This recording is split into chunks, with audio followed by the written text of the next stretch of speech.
जय श्री कृष्ण। राधे राधे। आज आप सुनेंगे वट सावित्री व्रत कथा। भद्र देश में अश्वपति नाम का एक राजा रहता था।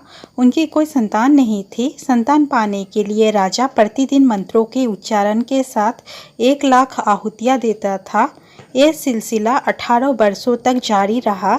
एक दिन उनके इस यज्ञ और तप से प्रसन्न होकर सावित्री देवी प्रकट हुई और उन्हें संतान के रूप में एक रूपवान, गुणवान और तेजस्वी कन्या होने का वरदान दिया। सावित्री देवी के वरदान से राजा को पुत्री हुई, जिस वजह से उन्होंने अपनी बेटी का नाम भी सावित्री रखा। सावित्री बड़ी ही रूपवान थी। महल के आंगन में खेलते खेलते कब वह बड़ी हो गई, राजा को इसका पता ही नहीं चला। सावित्री की शादी के उम्र होने पर राजा को बहुत चिंता सताने लगी। राजा को अपनी रूपवान कन्या के लिए कोई यज्ञ वर नहीं मिल रहा था। इस वजह से उन्होंने अपनी पुत्री से खुद अपने लिए वर तलाशने के लिए कहा। अपने पिता की बात सुनकर सावित्री ने खुद ही अपने लिए वर ढूंढना शुरू कर दिया। एक दिन सावित्री तपोवन में जा पहुंची, जहां उसने सत्यवान नाम के सुंदर युवक को देखा। सत्यवान एक राजकुमार था, जो साल्व देश के राजा दुम्नसेन का इकलौता पुत्र था। जब सावित्री ने उसके जंगल में रहने की वजह पूछी, तो सत्यवान के पिता राजा दुम्नसेन ने बताया कि वे अंधे हो गए हैं और इसी वजह से उनसे उनका राज्य छीन लिया गया है। अब वह अपने परिवार के साथ इसी जंगल में रहते हैं।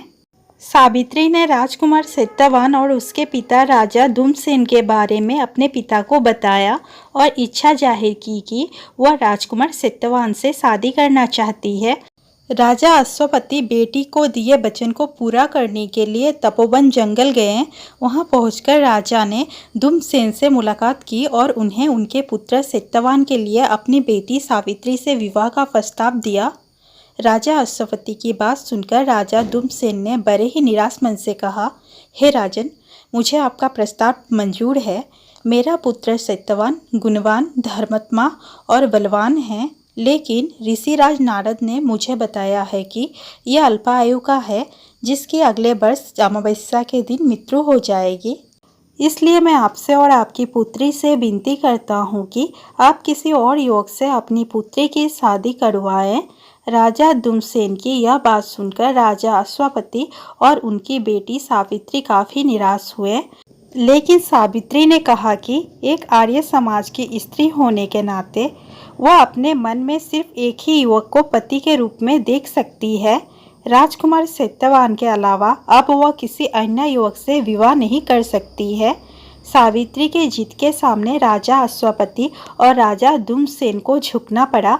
अगले ही दिन राजकुमारी सावित्री और राजकुमार सत्यवान का विवाह बड़े ही धूमधाम से कर दिया गया। सावित्री रूपवती तो थी, लेकिन वह सर्वगुण संपन्न भी थी। ससुराल पहुंचते ही वह तन मन से अपने पति सत्यवान और सास ससुर की सेवा करने लगी। देखते ही देखते 1 वर्ष निकल गया और सत्यवान की मृत्यु का दिन करीब आ गया। जैसे जैसे दिन कट रहे थे, सावित्री का मन उदास रहने लगा।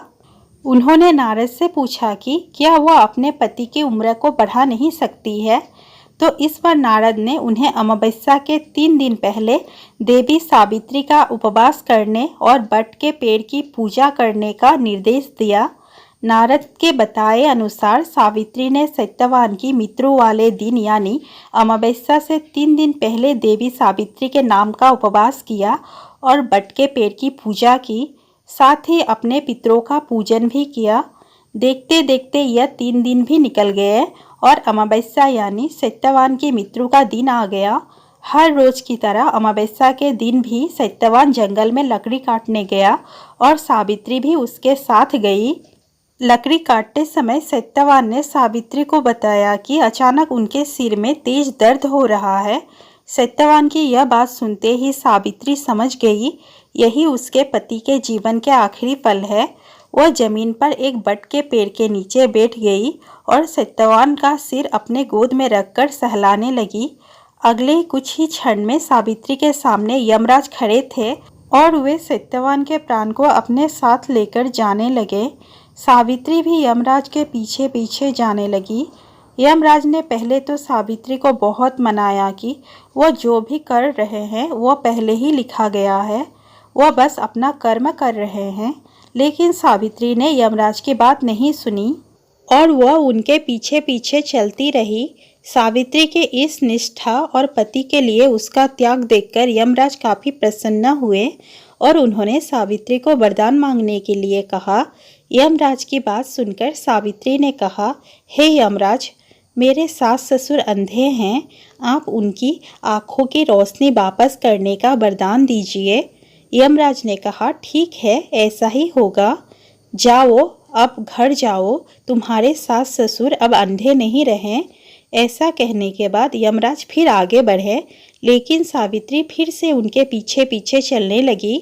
यमराज ने सावित्री को वापस जाने के लिए कहा, लेकिन सावित्री ने मना कर दिया। उसने यमराज से कहा कि वह बस अपने कर्तव्य और पत्नी व्रत का पालन कर रही है, इसलिए जहाँ जहाँ उसके पति जाएंगे वह उनके पीछे पीछे चलेगी। सावित्री के इस बात को सुनकर यमराज फिर से काफ़ी प्रभावित हुए। उन्होंने सावित्री को एक और वरदान मांगने के लिए कहा। सावित्री ने कहा, मेरे ससुर दुमसेन साल्ब देश के राजा थे, लेकिन किसी ने उनसे उनका राज्य छीन लिया है।